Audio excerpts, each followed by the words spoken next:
Hi, folks. Welcome back to the Some City Studios in beautiful downtown Somersworth, New Hampshire. And we're back today for what I hope will become a series of interviews and a continuation of an interview that we did several months ago with theologian Martin Rumscheidt. And so many different things came up in terms of that relatively short interview to do with Martin Rumscheidt's past and the story that he can tell and does go around, literally around the world, talking to people about.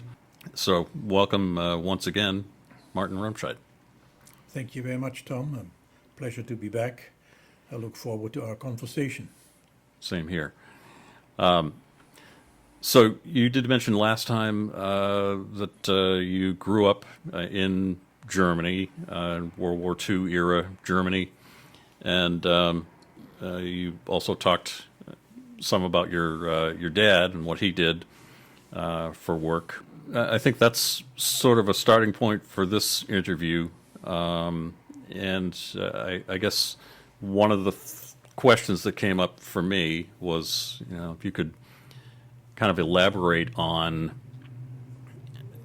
your growing up years. I mentioned to you earlier that I welcomed an opportunity to do this, Tom, although there's always for me, it's pretty tricky to step out of myself in order to observe myself. And I will try to do that, and particularly try to do that without judgment. By which I mean, when I look back at my childhood and I look at my development, there are a number of things in that development that I had to identify and overcome and critique and reject. So in that sense, I'm trying to talk about it now, attempting to be a neutral observer of my own childhood. So with your help, maybe I can accomplish something to do that. That's pretty challenging to look back at one's childhood and be really neutral. Right? Let me just give some external dates. Again, I was born in 1935. Hitler had been in power over 3 years and incredibly successful, with enthusiastic reception of the German people, including my parents. My parents themselves were born in Germany prior to the end of the German Kaiser government, and then moved after the Kaiser abdicated in 1918, late 1918, and then moved into Germany's first experiment with democracy. Not the first experiment, but one that lasted a little longer than in the 1840s. So my parents come out of a background where the authoritarian leader is the head of the government, the figure that is to be listened to, obeyed, because that person knows how to handle the situation, and like a wise father, deliberately I use the word father rather than mother, like a wise father will tell the people what's what. That has shaped both my parents, in the sense that the demise of the empire and the abdication of the Kaiser Bill was a traumatic experience.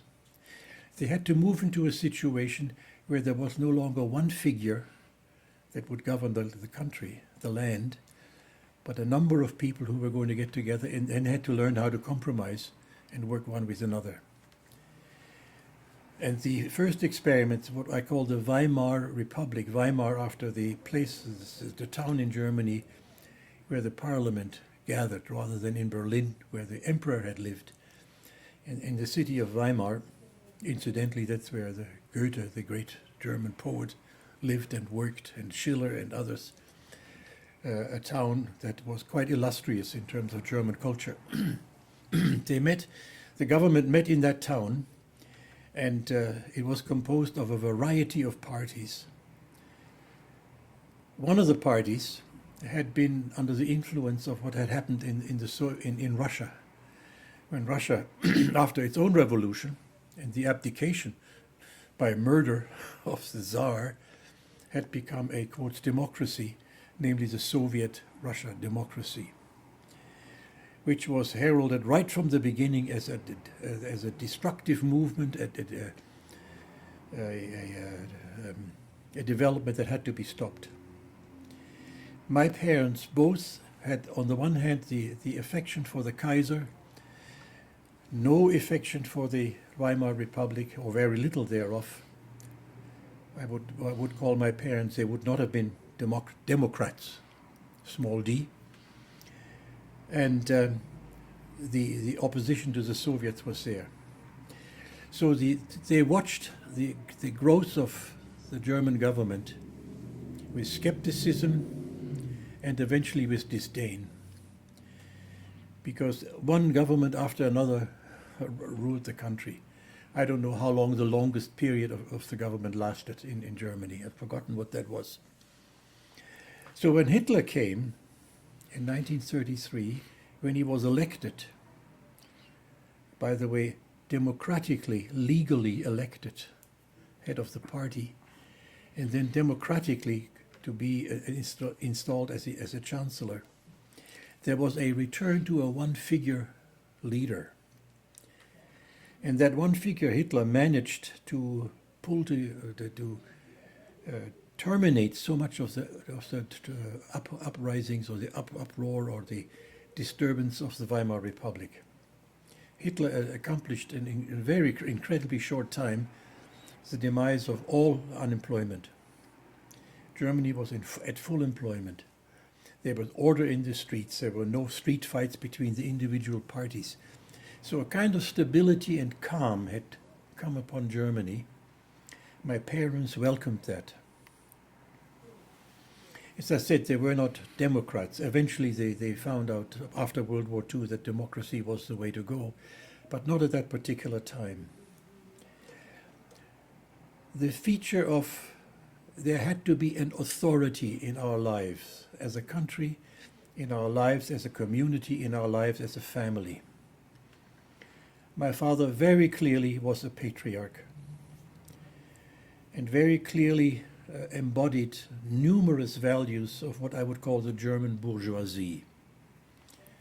I consider my parents to be middle-class people who wanted order, who wanted obedience, who wanted trust in those whom we had elected, and particularly trust in those whom the government had appointed to regulate our lives, which includes the police, or the mayors of the town, or the heads of institutions, etc., etc.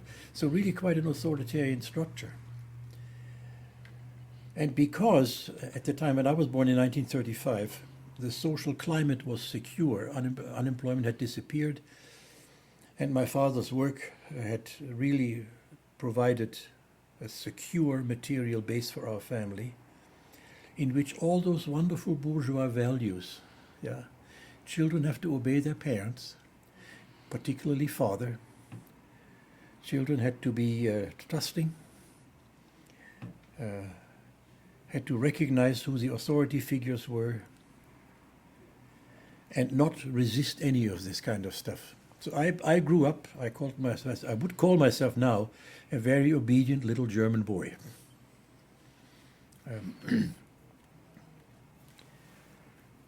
Then as I said, I was 35, and then the war broke out in 1939. As I said, our existence was quite secure. We were materially well off. The war at that point had no effect on our good standing in terms of that everything was available for us. I must say I have no recollection of at any time in the war feeling that we were not well nourished or that we were hungry. And we had shown at the beginning great trust in the German armed forces. And the notion that we could win a war was part of my upbringing. I felt I belonged to a victorious nation. even though we had lost World War One. But given that what was imposed on Germany in the Versailles Treaty after World War One, that had been eradicated, and we had become somebody, to use a common phrase right now that we're all familiar with. Yeah. Hitler made Germany great again. Yes. Yeah. And he that- promised that he would do that. Right. Yeah, he promised, and he did. Yeah. At least we thought he did. Right. Now that we know, at a horrendous cost for us in Germany. I entered school at age 6 in 1941, pardon me, and had a really quite authoritarian teacher. At that time, in the German school system, the teacher whom you had in grade 1 accompanied you to grade 4 before you moved out of elementary school into a middle school system. So I had this teacher for 4 years. He very often showed up in his Nazi uniform, the brown shirt and the swastika armband. Was very strict. And of course we obeyed him. Yeah? Obedience was I would say, it's very German character. I hope you can get the irony in my tone of voice. Yeah. And what the teacher taught us, we accepted as that's what we need to learn, what we need to do and to obey. And we would carry that out at home. And what we learned at home in terms of obedience, we carried into school in relation to the teachers. And in the relation to not only our own classroom teachers, but all teachers. And then there was another feature that is very important for me to mention, and that was a notion of militarism. We were proud of our German soldiers, of our German army, and so that whenever in our own family people joined the armed forces, I had all kinds of uncles who were in the German army, in the Air Force, in the Navy, and then in the ground troops, the army. And when anyone showed up in a uniform, that was a person to be respected. I don't want to say soldiers don't deserve respect. I don't mean to say this. I simply want to say that this was one of the features of my upbringing, and which held me in a kind of situation, value structure, which when I finally was able to begin to think independently, which happened really only after my family moved from Europe to North America to Canada. When I was 17, and then gradually moved into a much more larger Canadian community, where for the first time I came across genuine democracy, participated in it, noticed it, worked with it, and then began to have my first doubts about my childhood upbringing. So for me, the atmosphere is from moving from a phase of ideological misleading, I really would want to call it. And I think I can do so because if Hitler had won the war, or if I had stayed in Germany, even after the war, I think my Nazi inheritance, my Nazi upbringing, would have lasted a heck of a lot longer. But coming to Canada, into a democracy, a functioning democracy, and a well-functioning democracy, south of our border was the United States with its great democratic tradition. And then particularly encountering people who had fought against Germany, among whom I was now living. I began to develop a critical attitude towards my childhood. Can I ask you something? Yeah. Sorry to interrupt. What year was that, and how old were you when you went to Canada? 1952. I was almost 17. We moved in April 52. We had lived 3 years in Switzerland. We being your whole family? The whole family. There was never any reason why we should leave Germany, but my father's company had been an international company between the two wars.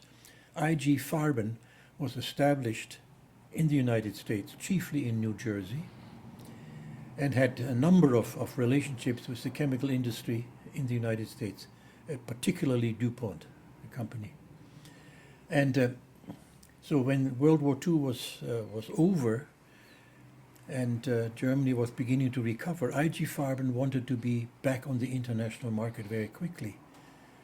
Of course, IG Farben had been a very successful company and an important company in terms of the world economy. So they wanted to recapture that.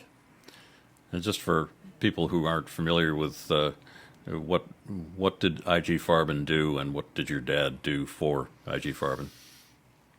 IG Farben grew out of what became was a conglomerate of chemical companies in Germany. The aspirin people, Bayer, were one group. Another group was Agfa, the people of films. And then there were many important chemical companies who had developed synthetic processes of producing things that relied on natural resources. For example, rubber. And at that time, the automobile industry was exploding, and so rubber was needed. And then, of course, imported natural gas and oil. So when those resources became unavailable for Germany, the German chemical industry, through synthetic processes, was able to produce all those things. And IG Farben was also involved in medicines.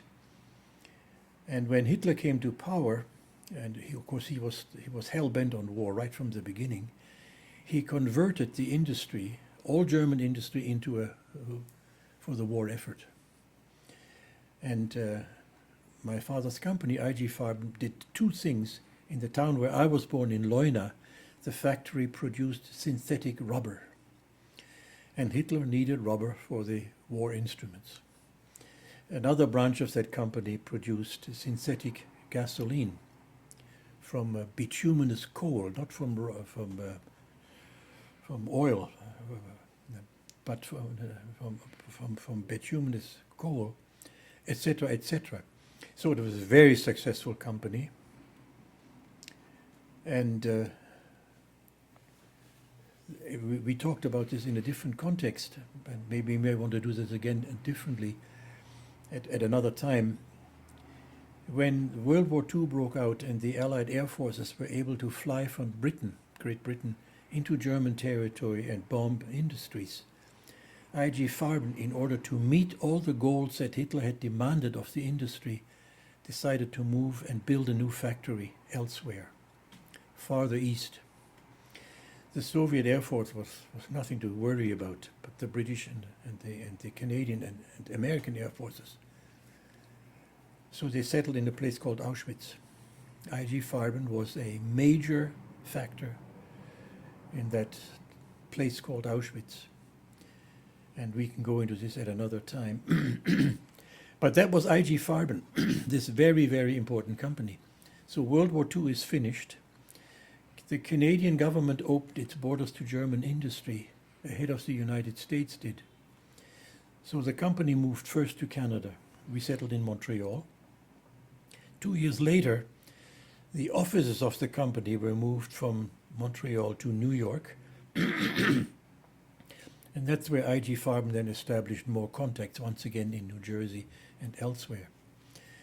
But we remained in Canada. My mother had insisted that because her oldest son, my older brother Eberhard, was killed as a 16-year-old when he volunteered to defend the fatherland, that my mother did not wish her next two older sons, namely my older brother Fritz and me, possibly to be subject to the draft into the United States Armed Forces. So we didn't move to the United States, we stayed in Canada, although my dad was in New York, where the office was, up on the 82nd floor of the Empire State Building. The whole floor was my dad's company's office. And Dad was the leading person in that office. again continuing his excellent career and therefore the material base that we enjoyed. In my studies at McGill, I didn't wish to go into the natural sciences. My father wanted me to be a chemist. And I'm the only one in 6 kids who went to university who went into the humanities. All the others were in the natural sciences. 2 sisters in the medical field, and the other 2 were in the chemical or natural sciences. I went into the humanities, studied history, and I recall one of our teachers, actually an Englishman, took interest in this little Nazi kid that I was. And he said, I think if you study in a particular direction, and possibly he even said, if you work with me, I get you out of this. So that's where my process of beginning to question my childhood, my family, my country, and then eventually above all my church. And of course, if you were a minister in those days, yeah, you were a figure elevated, yeah.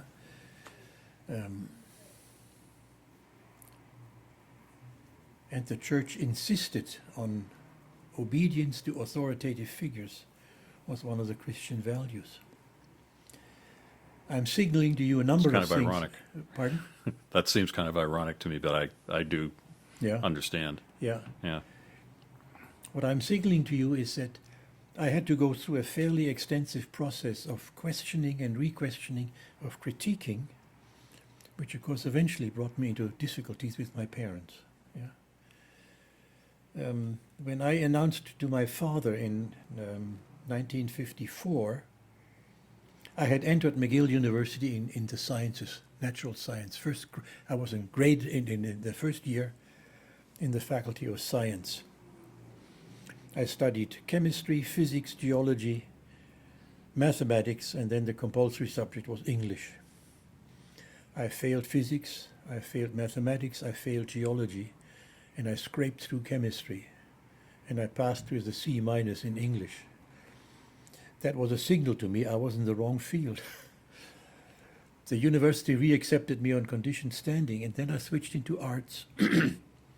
And by that time I'd made the decision I wanted to study theology and become ordained. In other words, at that point I think I made a shift into a direction where I saw possibilities of rethinking my existence. And this professor in history, and later another one in philosophy, were very instrumental in getting me to read stuff and to discuss with others, including them, questioning my own upbringing. To this day, I haven't finished that process. Yeah, in the sense that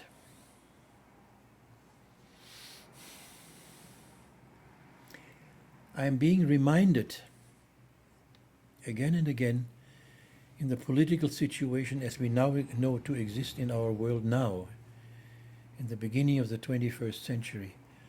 I'm reminded of features again and again and again that had shaped me in my childhood and which I had to abandon.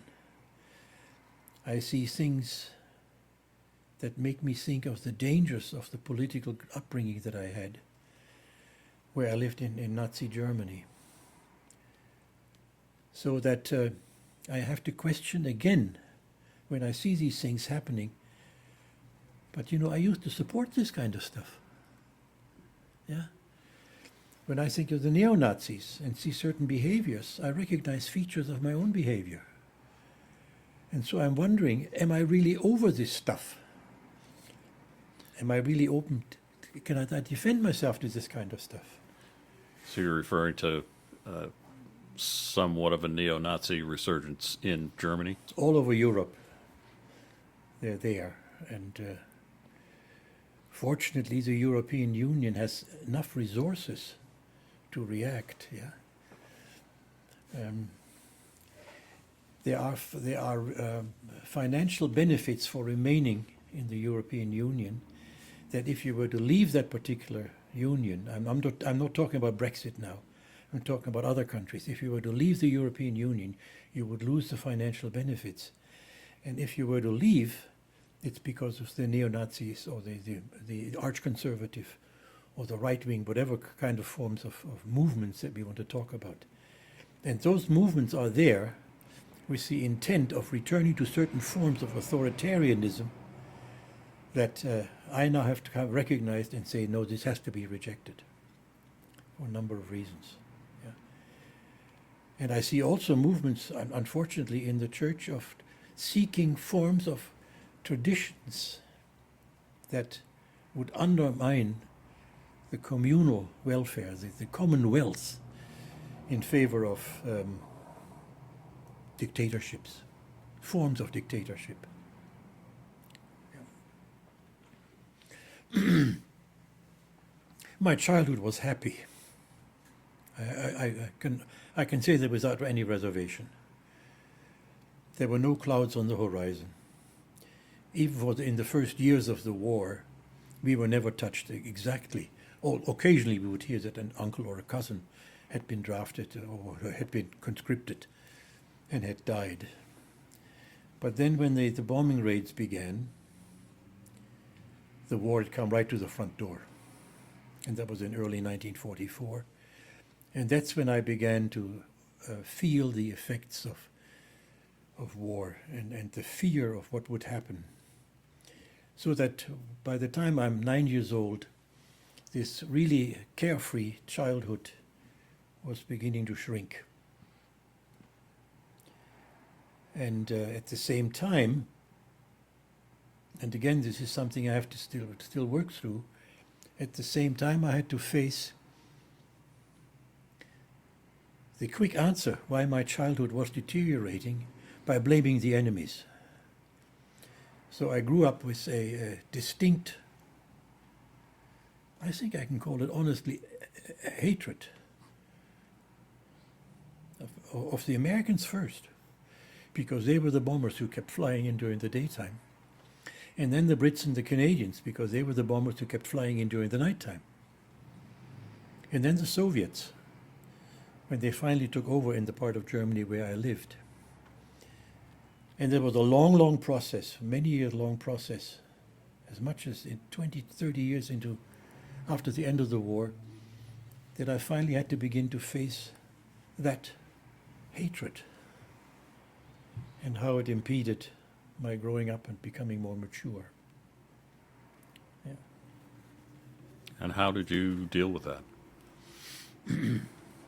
Well, number one, I was now living in the context of, I was living among my former enemies.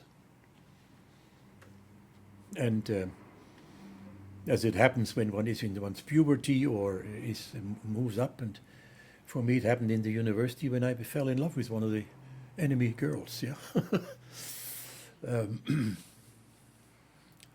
When they were clearly just as loving as I thought German girls would be, or I didn't have a girlfriend in Germany, I was much too young. So the first real girlfriend was in Canada. And yeah, she was, her father had been in the Canadian Air Force. So that was because of this amorous infatuation, I finally realized there is no reason for me why I love her but not her father or mother. So through ordinary, normal contacts, I want to describe particularly my hatred in relation to Americans, Tom. I remember an incident in 1944 when the air raid system had come on, but it had come on too late, so that by the time we were able to get to the air raid shelters, the bombing had started. The German Air Force was at this point no longer functioning well enough to defend us, but we were relying on anti-aircraft guns, units, and our town, because of the industry that is right there, the gasoline and rubber, etc., and explosives, the defense of that town was significant, so there was oodles and oodles of anti-aircraft positions. The American Air Force flew with the bombers, but was accompanied by fighter planes who were going to attack these anti-aircraft positions. There was one not far away from the road that we had to take to get from our house to the air raid shelter, about a 10-minute walk. If you ran, you could do it in 6 minutes. This fighter, American fighter plane, had attacked this unit, that anti-aircraft unit. And though he came around, flew around, and then attacked it again. And on his way to turn around to attack again, he came upon us on the street, running to the air raid shelter. And my mother told to me, we were no more than 100 or so yards away from the door. My mother said to me, run. And I ran. I stopped at the door, turned around. At that point, the pilot started shooting his machine guns. And my mother I saw him hitting, the bullets hit the ground. I could see that no more than 2 or 3 inches away from her. I developed a visceral hate for that man. And that turned into visceral hate for Americans, which lasted, this was 1944 to 1951. And the incident that I want to tell you is this. Again, it made a significant impact on me, and growing out of this certain childhood prison that I was in, hatred prison. We were living in Switzerland, and during the lunch break, we had morning classes and afternoon classes. And there was a long enough lunch break that my older brother Fritz and I could go from the school home for lunch. We had our bicycles, and we went home and arrived, and we found our mother in the kitchen, sitting there with her face in her hand, crying. We couldn't get anything out of her, why this had happened. So we called our dad, whose office was on 10-minute or 5-minute walk away. We called him and he said, you better come home, there's something wrong with mother. He came home, and finally, after a conversation with her, she calmed down, and then she told us the following. I went on the bus this morning to go shopping in downtown, and got on, and then a couple of stations later or so, another woman came up and sat next to me on the seat. That woman then turned to her, to mother, and asked for directions. And my mother looked at her, and there isn't very much room to move on a bus when you're sitting two together. But mother wanted to move away from her. And mother gave her the answer, yes, this is where you find so and so. And then the woman said to my mother, I noticed you wanted to move away. Why? And mother said, you're an American, aren't you? The woman said, yes. That's why. And to this day, I'm grateful to whatever deities there are, that this American woman said to her, please tell me why. And my mother said, because one of your soldiers killed my firstborn son in the war, which is true. An American sniper had shot my brother directly in the heart. I have his military passport at home with the bullet hole in it. Yeah. And so on the 21st of April, 1945, 10 days before the end of it all. And the American woman looked at mother and she said, one of your boys killed my firstborn son.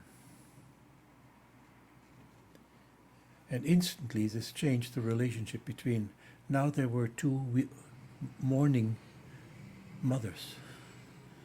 Not a German, not an American, but mothers, grieving. And mother said, oh, when did your boy die? And the American woman said he died on the 21st of April, 1945. And the American asked my mother, where did your boy die? They both died on the same field. Yeah. Now, after mother told this to us, her face just wet with tears. And I experience this right now as I'm talking to you, that feeling of two women freed of all the wretched propaganda that all governments put on us, and becoming two human beings, grieving human beings, mothers, that is more important than being American or German. And that to me was a key moment, because at that point I could let go of my hate of the Americans. Yeah. It's incidents like this where something on a deep level of human feelings and human understanding, that I have all the tools that I need, and I've used them to overcome a childhood, even though it was happy and carefree, was still just steeped in wrong ideologies. Yeah. While I'm at it, let me tell you a little bit about those moments of encountering the other, the enemy. We moved in 1945 out of our house was not confiscated. What is it? Is commandeered for the American troops. Our house was located on a bit of a hill, and it could look east where the German armies were retreating. So we had to move, and then the war was finished, and we moved from the town where we were living into another town. It was an industrial transfer. But it was just late May 1945, and we had an old truck with all our belongings on the back, and we moved. The whole family was on it. We moved, and we were beyond the curfew. The 6 p.m. was the curfew for all Germans, be off the street. And we were about 5 or 6 kilometers away still, or less than that, to the town where we had to go to. And all of a sudden there are two soldiers on the middle of the road stopping us. We were scared stiff. What's going to happen to us now? My father got out, and he went to these two soldiers, and after a few minutes he came back with a big grin on his face. He said, "These are two Canadians. They are still away from their base, and they have to be at a base at a certain time. Could they hitch a ride with us?" So my so-called hatred of Canadians disappeared, because those two guys, we had an old truck, with mud guards and with the light standards. You're old enough to know those old trucks. Yeah. One Canadian sat on one mud guard, on the other on the left, and one on the right, holding onto the lamp standards. And the guys then said, "Look, don't worry. If anything happens, we'll get you to where you need to go."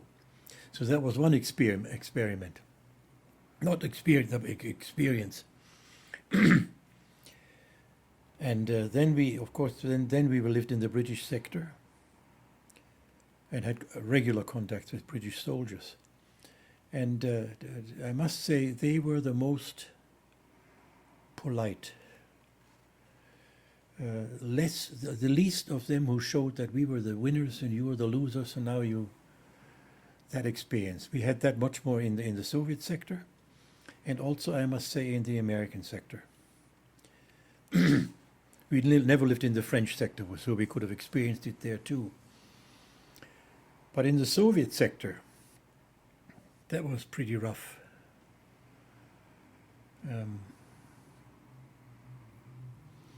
Women were in constant danger of sexual assaults. And my mother and father had just had a baby girl, my sister Margaret, in 1946. And mother would say, "Be very careful when you take Heidi out in the baby carriage, because where there is a baby, there must be a mother." So we lived in fear of the Russians. Yeah. You mentioned seeing the modern day bit of a resurgence of neo-Nazism and feeling a sort of recognition. Where do you go with that? How do you deal with that particular feeling? Let me just give an illustration to come to that point. When this event happened in the Carolinas, you remember the name of the town? Charleston. That's it, yeah. When I watched that on television, and when for the first time I saw neo-Nazis without their faces covered, I said to myself, they are now so confident of themselves that they no longer have to hide their faces. And of course, what they were doing, they were carrying torches. That was 1933 at the end of January in Berlin, when the Nazis also could show their faces. And that was an instant recognition. And then I could hear them shouting stuff against Jews. So I have recognition after recognition after recognition of early features in my childhood. And so knowing that I could recognize what that is, and knowing that it is an evil, in the sense that it is destructive of harmonious living together with people of different opinions, or living democratically, in fact, yeah. I think I now have an understanding, and I think I have also an understanding, a good enough understanding, of what has to happen in response.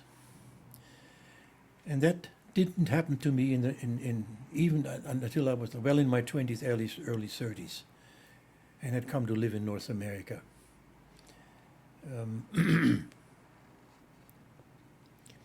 I have come to recognize some profoundly significant values in democratic living, interestingly enough, through my theological studies.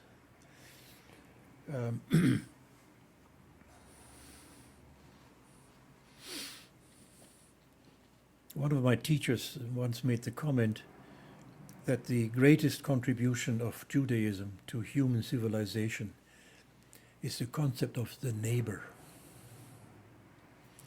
Now, the neighbor is a biblical concept over and over and over again. And we talk about neighborliness. And conjoined with the notion of neighbor is the notion of hospitality. Be hospitable to the stranger, yeah? And I had experienced what hospitality to the stranger is, and how you can in fact create it. Yeah.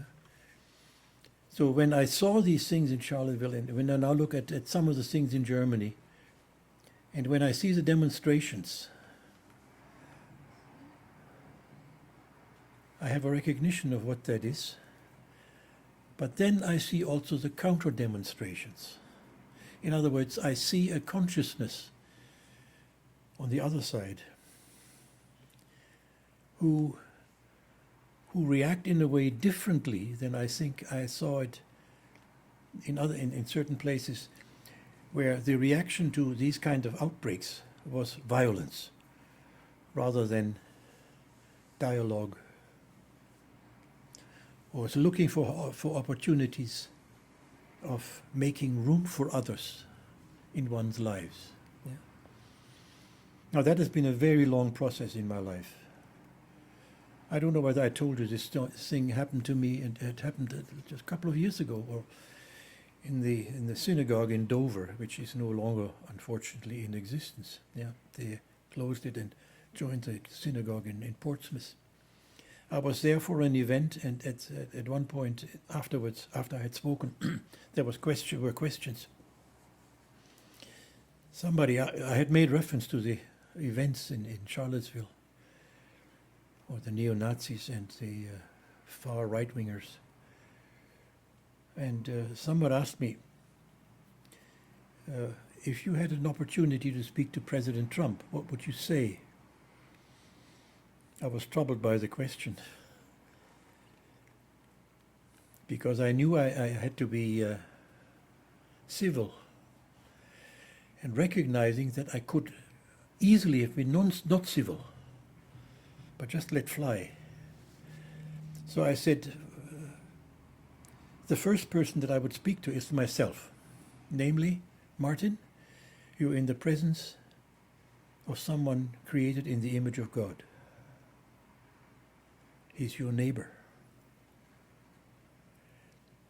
Now talk to him as your neighbor. And now this is something that I want to practice. I want to keep reminding myself, irrespective of who that human being is, she or he is in the image of the Creator. Yeah? And that Creator invites me through her hospitality to me, or his hospitality to me, to be hospitable and neighborly to the other. If I don't go this route, I'll go back to my childhood hatreds. And I could turn them on so easily. Yeah? There is so much outrage in this world. And what really worries me is that we haven't learned the ways of, or we have learned the ways of outrage so much better than the others. Yeah. So for me, it's interesting in our conversation how I keep seeing these bridges from my childhood into my current life, present life, or vice versa. Yeah. But I think this process that I've gone through is that it has helped me to recognize things quickly. Yeah.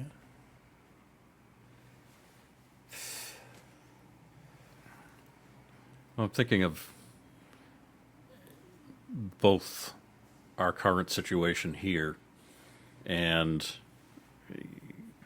not only Germany in the World War II era, but there's unfortunately many other examples where within one's own country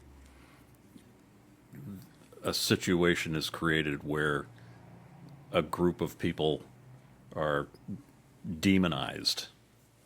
You know, we see it in wars between countries all the time. You know, both sides demonize the other to try to make it easier to, you know, spark outrage and get people to go off and risk their lives trying to fight and kill the other side.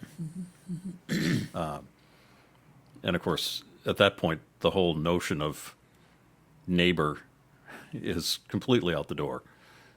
Whether one has this view of their neighbor in a less biblical sense of the word, you know, as just their neighbor is whoever lives next door to them or something like that. I mean, there's lots of people here who that's who they consider their neighbors to be. They don't really think about how it's actually meant in theological terms. But right now, I mean, there's a lot of talk about the sort of what I would call some demonization within the United States. One sector of the United States of people, you know, hating the other sector of it, and that's obviously alarming, and it's something that not that many years ago, I think if one was to present that to, you know, the thought that could happen here, I think a lot of people would have just been like, no, that would never happen here. And yet it just sort of crept in.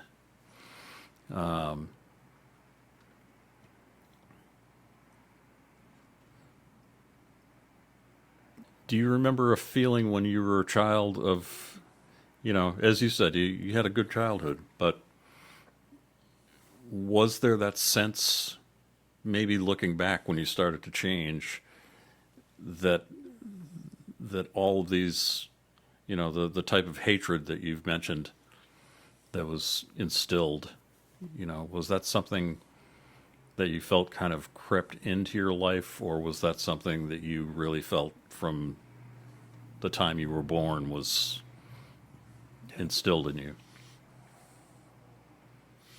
I use the term osmosis. My entire surroundings had this ideological base. And so I breathed it in and took it in kindergarten, in my class, in Sunday school, in church. Not so much in my own home. I must say there was no overt anti-Semitism or overt hate of other people. Yeah.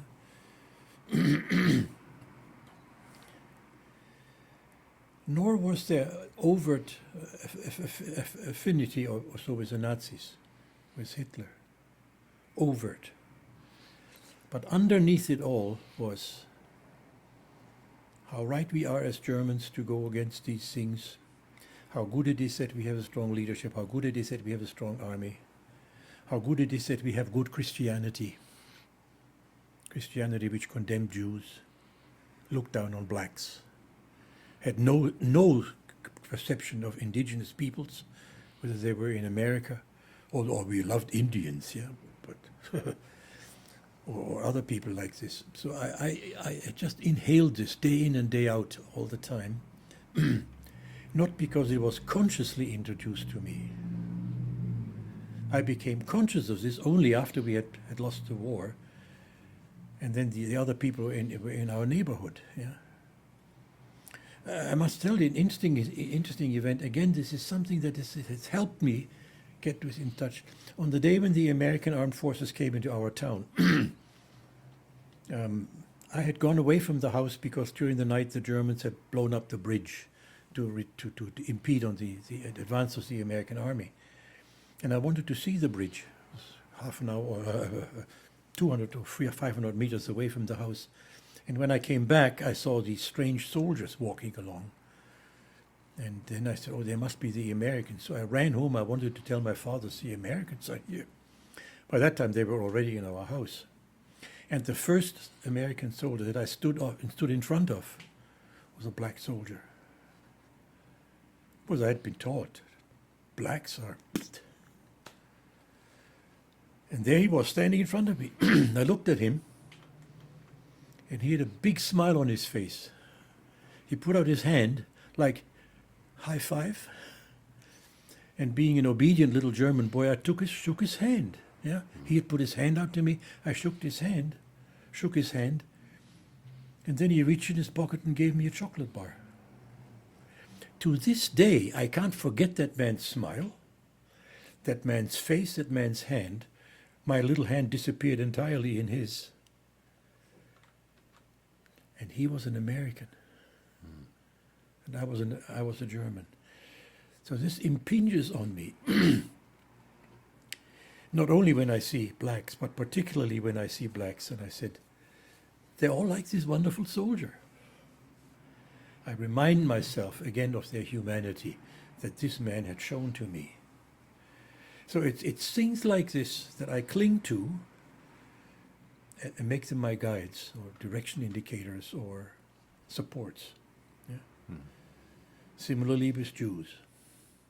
My first encounter with a Jew was in 1953, where I grew up in Germany. At the time there were no Jews, they were all gone.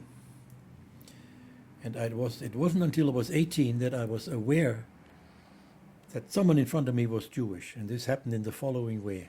A classmate and I at McGill had become close, very close friends. And in the breaks on Saturday morning, during the week, between one class and another, there was an hour free, and he loved to play pool. And he taught me to play pool. So we went down to the Students' Union always to play pool. And one day he came around the table, ready to take a shot. He hit his knee against the table leg. And he said something, to which I replied, I said, Norman, I didn't know you spoke German. And he looked me in the eyes and he said, Martin, that wasn't German. That was Yiddish. And then he looked at me intently and he said, what are you going to say now? That's a Jew. And all of a sudden, all this stuff that I had learned about Jews, I said, all this is false. I have to unlearn all this kind of stuff. And so to be in the presence of non-whites, let me just do a more general term, to be in the presence of people of indigenous nation or peoples. I like the Canadian phrase, First Nations. To be in the presence of Jews, and now I want to say to be in the presence of women. I have had enough experience to help me not to lose the realization, yes, they are Jews, they're in the image of God, they are women, they're in the image of God, etc., etc. But that is really turning my childhood upside down. I'm grateful for the experiences, I'm grateful that that I am in a position where I can recognize the falsehoods of my childhood, my young adulthood, and to be in the presence of this diversity of human beings that marks this country. Yeah? And that's why I see some hope. Well, this is why I'm not at the point of where I'm ready to despair. It's a little rougher now than it was maybe 10 years ago, given the more visible presence of hatred, more visible public presence of hatred, and the way, in many ways, how those hatreds are being defended. How does that strike you, to hear somebody who is stating some pretty clearly racist, for example, ideas and beliefs, then trying to defend themselves by saying, well, you're not being tolerant of my opinion. This is my opinion. It seems a little deeper than just an opinion.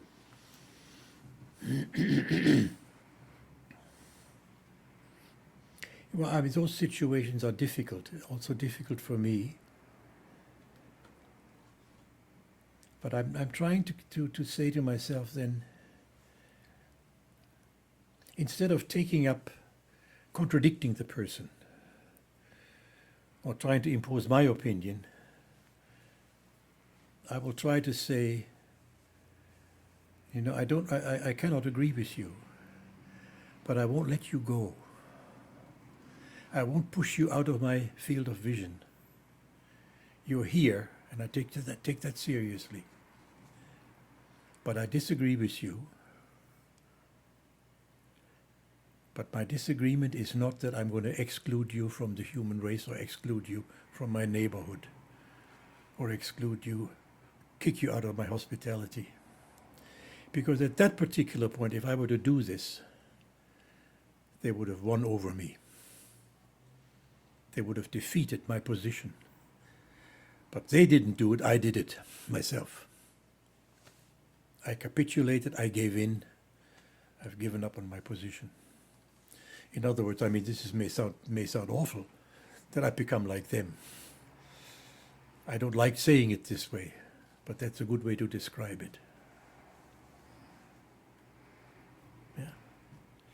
And if I had given up to them, why should they take me seriously?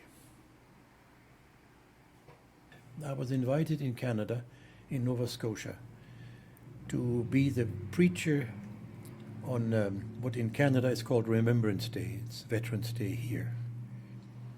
In a rural congregation where there were still a number of World War II veterans, old guys, and couple of old women. And for that service, they came in full uniform and all the regalia, sat in the front pew, small rural church, maybe just a little further away from the way you and I are from each other. And I conducted the service and preached. And then at the end of it, I said, now I wanted to say something to you in the front row.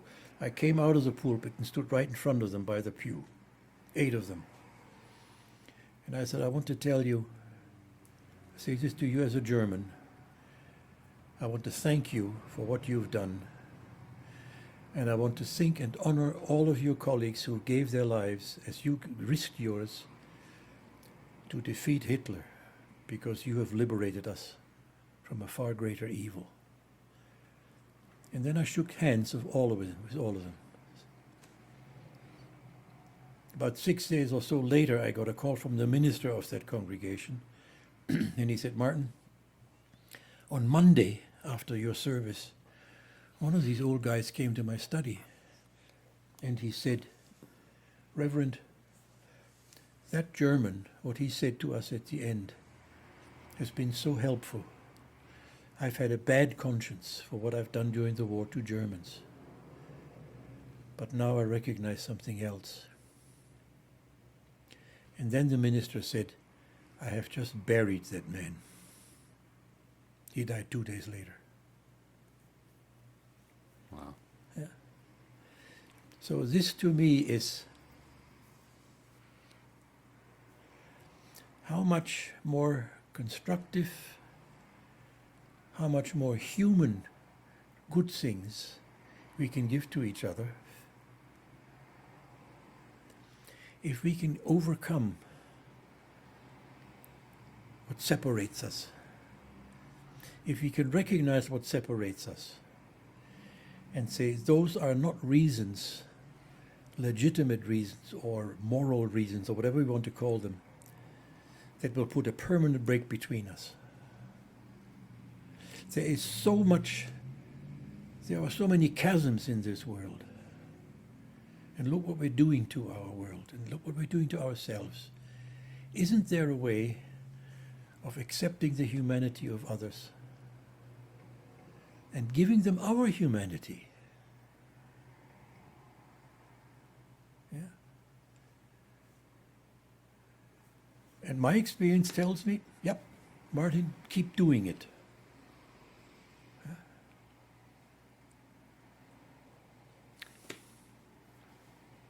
That seems like a good closing note for this, our second interview, and I hope that there will be more. I'd Martin be delighted. Yeah. Rumscheidt, thank you so much for talking with me today. Thank you, Tom.